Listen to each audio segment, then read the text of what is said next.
네, 지금 잠깐 보신 것처럼 재보궐선거 이제 16일 앞으로 다가왔습니다. 잘 아시다시피 야권은 오늘부터 단일화 설문조사를 시작했고요. 이르면 내일 최종 승자가 가려질 전망입니다. 오세훈, 안철수 두 후보의 막판 신경전뿐 아니라 여야의 네거티브 공방도 갈수록 수위가 높아지고 있습니다. 노동의 경희대 교수와 함께 짚어보겠습니다. 어서 오세요. 네, 안녕하세요. 예. 야권 단일화 설문조사가 이제 시작이 됐네요. 그동안 야권 단일 후보 선출 과정 아름다운 단일화를 이루겠다라고 했는데 실제로 지금 과정을 지켜보면 거리가 좀 먼 것 같은데요. 어떻게 보셨습니까? 뭐 결과가 좋으면 다 좋다고 할 수는 있겠는데 현재로서는 조금 아름답지 못한 모습은 많이 보였죠. 예. 뭐 상호 비방하고 그래서 과연 단일화 결론이 나더라도 이 사람들이 같이 무슨 화학적 결합을 해서 예. 시너지를 낼 수 있겠는가 하는 의구심이 날 정도 조금 부정적인 측면이 많이 부각됐던 것 같아요. 예. 근데 좀 다른 면에서 또 보자면 네. 야권 입장에서 보자면 반드시 부정적인 것만은 아니다. 왜냐하면 여권의 단일화는 좀 싱겁게 끝났지 않습니까? 예. 주목을 전혀 받지 못하고 이른바 컨벤션 효과가 전혀 없었는데 네. 지금까지 이렇게 여론의 어떤 주목을 붙들어 놓는 것 누가 지금 될지 사실 모르잖아요. 예. 아슬아슬하고 예. 국민들이 계속 주목하고 이런 것은 어쨌든 조금은 그래도 긍정적인 측면도 있지 않은가 싶어서 예. 이런 긍정적인 모습을 이제 결과가 나왔을 때 살려나가는 게 아. 관건인 거죠. 예. 뭐 양보 경쟁이라고 해야 될까요? 양보 경쟁 끝에 오늘 오전부터 시작된 여론조사 방식은 무선 전화 100% 그리고 조사기관 두 곳이 각각 3,200명에게 경쟁력과 적합도를 절반씩 하는 방식으로 이제 수렴이 됐거든요. 어떻게 보셨습니까? 누구한테 유리할까요? 그래서 새로운 용어가 나왔지 양보 배틀이라고 저도 예. 무슨 소린가 했는데 서로 내가 양보했다고 이렇게 했으니까 그건 뭐 옳은 것 같아요. 네. 오 후보 측에서는 유선 전화를 반드시 포함시켜야 한다고 했는데 그건 이제 무선 전화 100%로 갔으니까 일종의 양보한 것이고요. 예. 안 후보 측에서는 박대안, 박대오 이렇게 계속 해가지고 경쟁 조사하자 예. 이렇게 했는데 그것도 양보를 해서 이제 그냥 단일 문항으로 하기로 했으니까 네. 서로 양보했고요. 그 예. 부분에 있어서는 또 경쟁력에서는 안 후보가 좀 우세하다. 적합도는 좀 약간 뭐 오 후보가 우세하다 그랬는데 그런 점도 이렇게 섞기로 했으니까 예. 어쨌든 결과가 정말 좋아서 그 이후 시너지가 날 수 있다면 서로 양보한 이른바 양보 배틀이 그래도 예. 긍정적인 평가를 받을 수 있을 걸로 보입니다. 예. 네, 이제 그 여론조사 결과가 이르면 내일 저녁 나올 것 같다고 하는데요. 어제 그제 나온 최근 방송 3사 여론조사를 보니까요, 확실히 두 후보가 박빙의 지금 승부를 펼치고 있는 것 같아요. 그러니까 참 여론조사로 이런 걸 정한다고 하는 게 참 어이없는 부분이 좀 있거든요. 예. 또 얘기를 들어보니까 오차 범위 내에 있어도 승복하겠다는 거예요. 네. 오차 범위 내에서 나와도. 예. 우리가 오차 범위라고 하는 것은 오차 범위 플러스 마이너스 3%면 위로 6% 아래 예. 6%도 의미가 없다는 거 아니겠습니까? 그렇죠. 사실상 예. 동률이라는 얘기인데 저기 지금 화면에 나오는 것처럼 34.4%, 34.3% 이렇게 나오면 0.1%포인트 네. 차이입니다. 그렇죠? 또 경쟁력 차이를 보니까 뭐 오세훈 39.0, 안철수 37.3 예. 이러니까 1.7%포인트예요. 예. 앞에 건 말할 것도 없고 뒤에 거 이번 것도 지금 오차 범위 내에 있거든요. 예. 그러니까 서로 차이가 없다는 얘기인데 저렇게 차이가 나와도 서로 승복하겠다는 얘기입니다.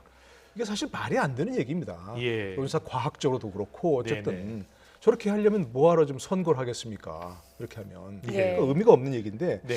이건 사실상 우리가 지금 거의 이제 정석으로 굳어졌잖아요. 예. 예전 야권 지금 민주당이 네. 야권일 때도 늘 이제 단일화하면서 저렇게 여론조사를 해가지고 하자는 게 여론조사가 저렇게 사실상 승부를 결정내 버리는 것이 과연 괜찮은 거냐? 예. 이 부분에 대해서는 우리가 한 번쯤 좀 의문을 가져야 할 시기가 아닌가 싶어요. 예. 여야 정치권 모두 한번 생각을 해볼 대목입니다. 네. 예. 예, 알겠습니다. 그리고 오세훈, 안철수 후보의 막판 신경전도 과열되고 있습니다. 발언 들어보고 오겠습니다. 실체가 불분명한 야권 연대, 정권 교체를 외치는 신기루와 같은 후보로는 이번 서울시장 선거 끝까지 불안할 수밖에 없습니다. 능력과 경험이 검증된 후보, 실체가 있는 대체 불가한 후보가 나서야 합니다. 내곡동 문제가 확산되고 있습니다. 새로운 사실이 더 밝혀지고 당시 이를 증언하는 사람이 나타나면 야권 후보가 사퇴한 상태에서 선거를 치를 수도 있습니다.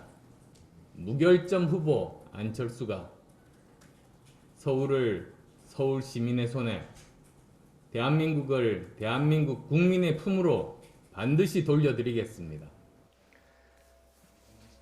단일화 여론조사가 진행 중인 가운데 나온 여야는 아니죠. 야당 두 후보, 야권 두 후보의 발언 내용 들으셨는데 상당히 각을 세우고 있어요. 안철수 후보는 오세훈 후보의 내곡동 의혹까지 부각을 하고 나섰습니다.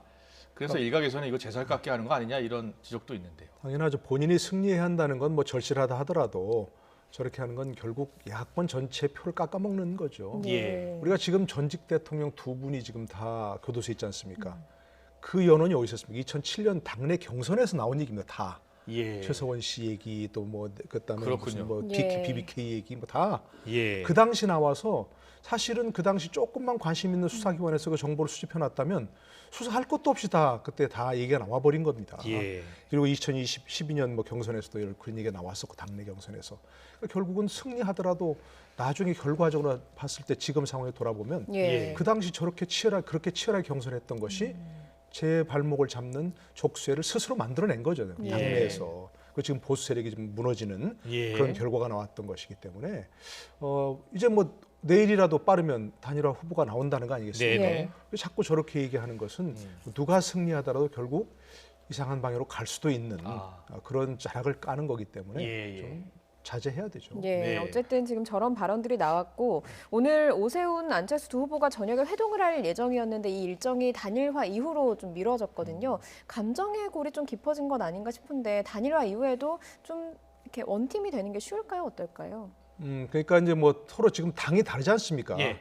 그러니까 선거법상도 그렇고 실제적으로 두 당이 함께 선거를 치른다는 게 쉽진 않아요. 법률상으로. 예. 만약 이제 안철수 후보가 된다면 국민의힘에서는 선거 보전을 선거 비용을 받지 못하거든요. 선거 지원을 받지 예. 못하니까 예.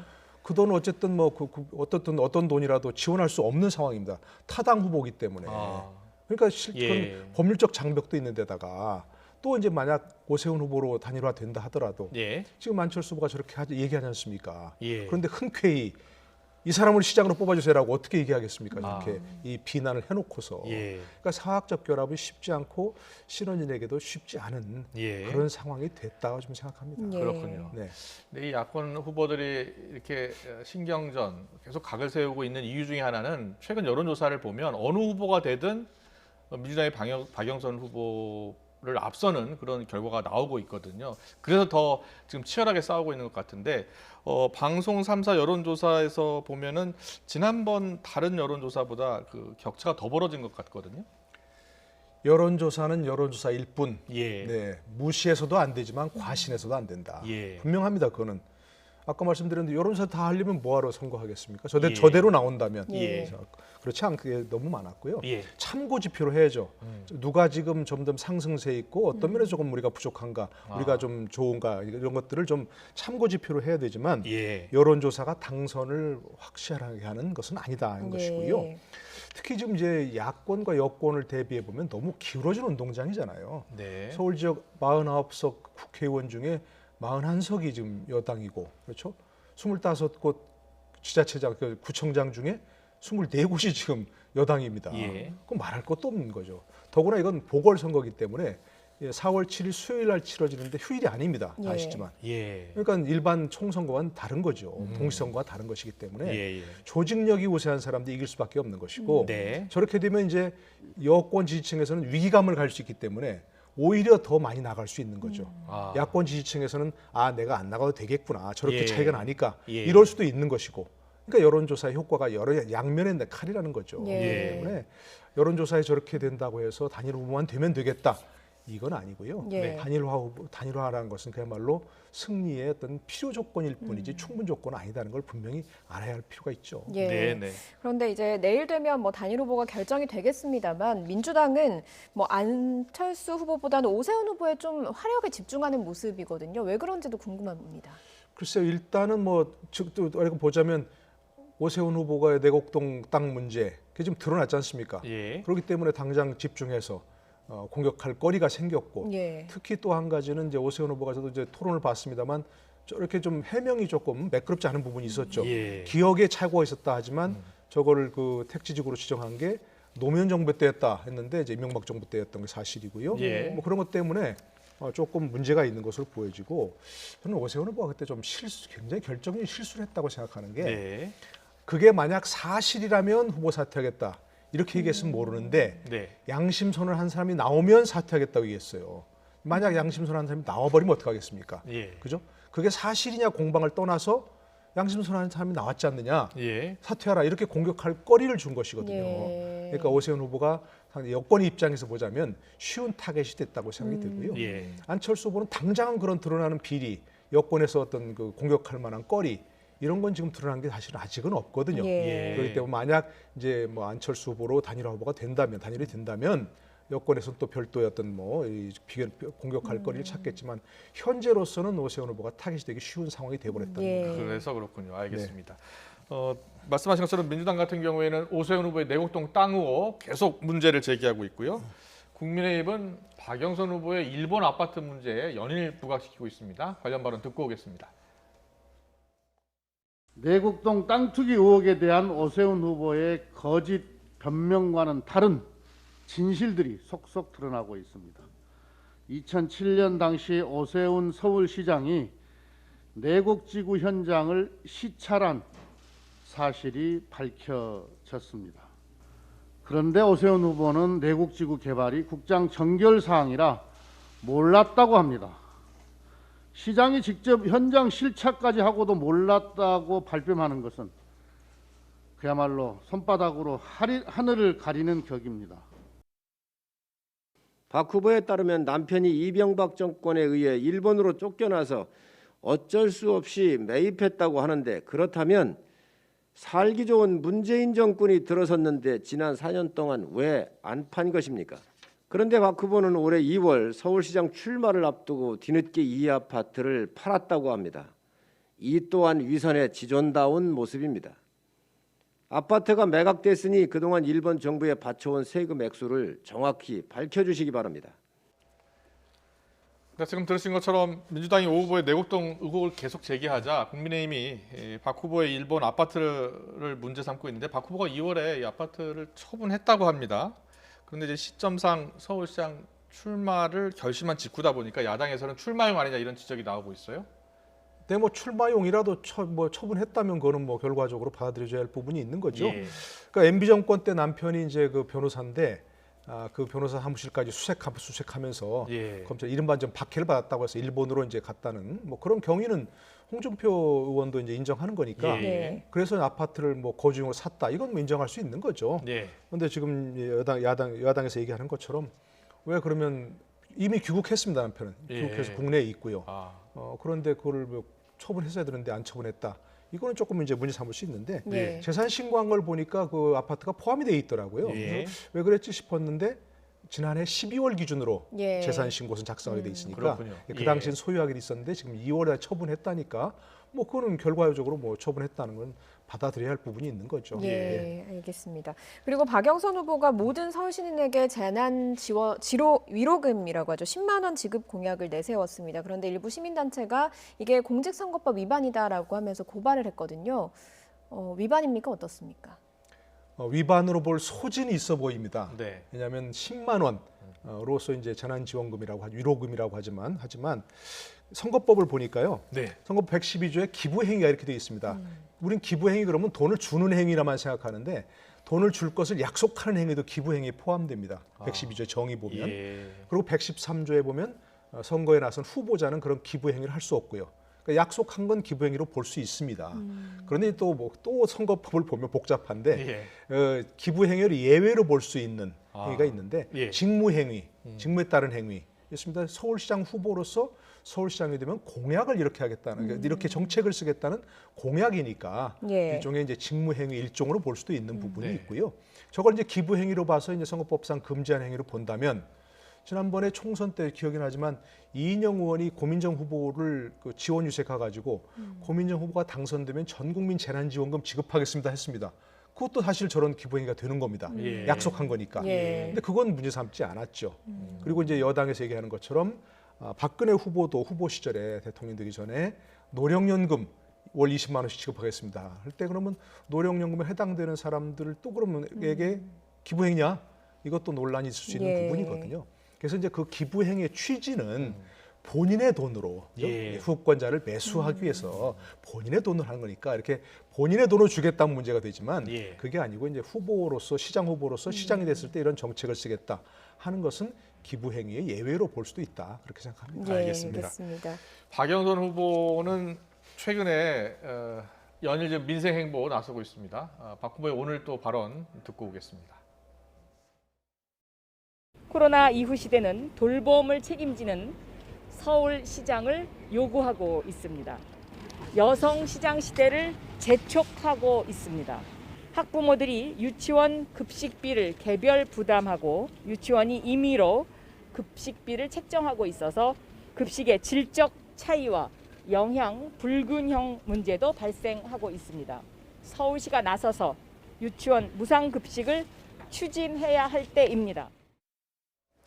네, 민주당 같은 경우에는 박영선 후보에 대해서 여성 후보라는 점을 부각시키고 있고요. 박 후보도 오늘 엄마 리더십을 내세웠습니다. 서울시장 선거에서 여성 후보라는 게 어떻게 보십니까? 실제로 유권자 선택에 영향을 많이 줄까요? 결론부터 말씀드리면 크게 영향이 없을 걸로 봅니다. 예. 왜냐하면 첫 번째로 지금 이제 상황이 민주당 박영선 후보가 여성이어서 민주당 지지자들의 뭐 결집이 되는 게 아니고 예. 완전 진영 논리로 지금 그죠? 예, 완전 결집하는 그런 상황이고 이른바 여든 야든 다 지금 우선 집토끼 관리가 무선이다 하는 거니까 여성이라는 그것이 크게 성공할 것 같지는 않고요. 예. 두 번째로 만약에 여성이라는 걸 계속 강조하다 보면 네. 이번 선거가 왜 치러졌지 하는 쪽 오히려 공격의 빌미가 될 수도 있습니다. 여성에게 대한 어떤 뭐 예. 성폭행 문제 뭐 이런 것들이 문제가 부각될 수 있기 때문에 예. 그래요. 여성이라서 이런 뭐라는 쪽으로 찍어달라, 지지해달라 이런 쪽으로 얘기하는 건 별로 바람직하거나 유리한 상황이 아니라고 보여지고요. 예. 정의당에서 얘기한 것처럼 박영선 후보에게 여성으로서 역할을 강조하는 것은 오히려 바람직하지 않은 그런 예. 얘기다. 그렇군요. 이런 것이 예. 좀 주의할 부분 같습니다. 예, 알겠습니다. 자, 지금 선거가 가까워 오면서 이해찬 전 대표도 등장을 했습니다. 어떤 이야기를 했을까요? 들어보고 오겠습니다. 예, 저는 선거가 아주 어려울 줄 알고 나왔는데 요새 돌아가는 거 보니까 거의 뭐 선거는 이긴 것 같습니다.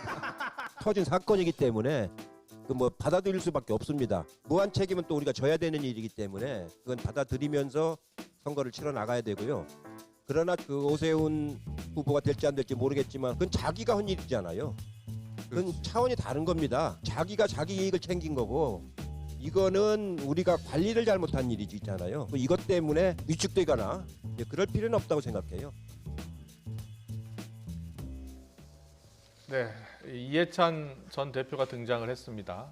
백전노장이시죠. 근데 여론조사와는 달리 보니까 선거 이길 것 같다 이렇게 발언을 했어요. 자, 어떤 배경이 있다고 보십니까? 글쎄요, 이제 지난주 금요일 얘기거든요. 예. 그러니까 당시는 이제 야권이 단일화가 좀 어렵지 않느냐는 이제 전망이 나올 정도로 신경전이 벌어졌던 때고요. 예.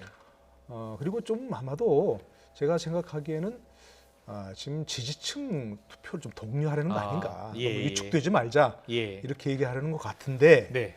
그럼에도 불구하고 저렇게 선거 다 이긴 것 같다. 예. 얘기하는 것은 절대로 유권자들에게 호감을 줄 수 있는 발언은 아닌 거죠. 예. 그런 말이 있죠. 골프와 선거는 머리를 드는 순간 옵이 난다. 예. 예.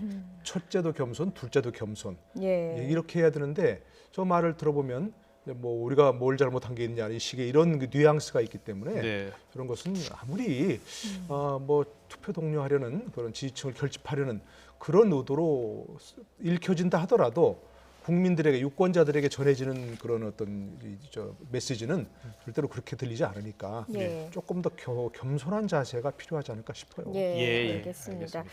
그리고 문재인 대통령의 지지율도요 34.1% 역대 최저치를 기록을 했습니다. 뭐 LH 사태 뭐 여러 약재가 있었지만 대통령이 직접 나섰는데도 좀 수습이 안 된 거라고 볼 수 있겠습니까? 지금 뭐 오늘도 아까 뉴스에서 보니까 뭐 새로운 곳 막 수색하고 압수수색하고 경찰이 그랬지 않습니까? 예. 대대적으로 좀 수색하고 있고 그런 것도 뉴스에 계속 부각되는데 네. 진정이 되겠습니까?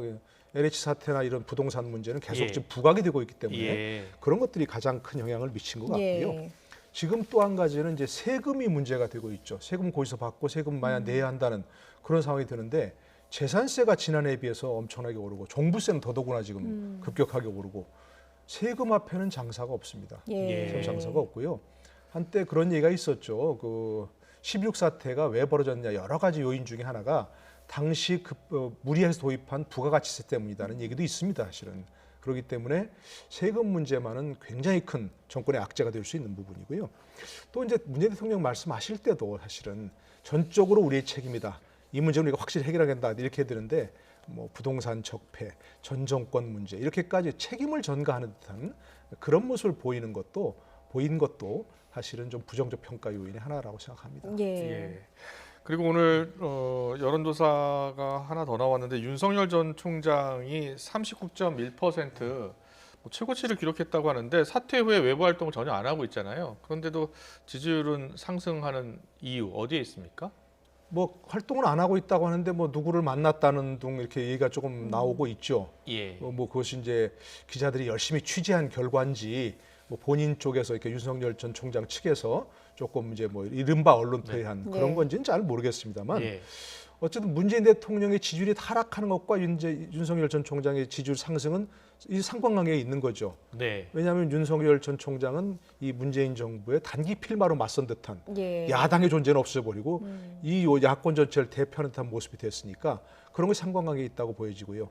야권이 여전히 어떤 국민들에게 차기 주자를 내세워서 차기 주자로서 신뢰할 만한 사람이다라는 그런 것을 못 준 반사 이익도 분명히 이제 쏠린 것으로 보입니다. 예. 그러나 이것이 예. 다음 대선에 예. 뭐 어떤 결과가 그대로 나올 것이다. 천만의 말씀인 거죠. 예.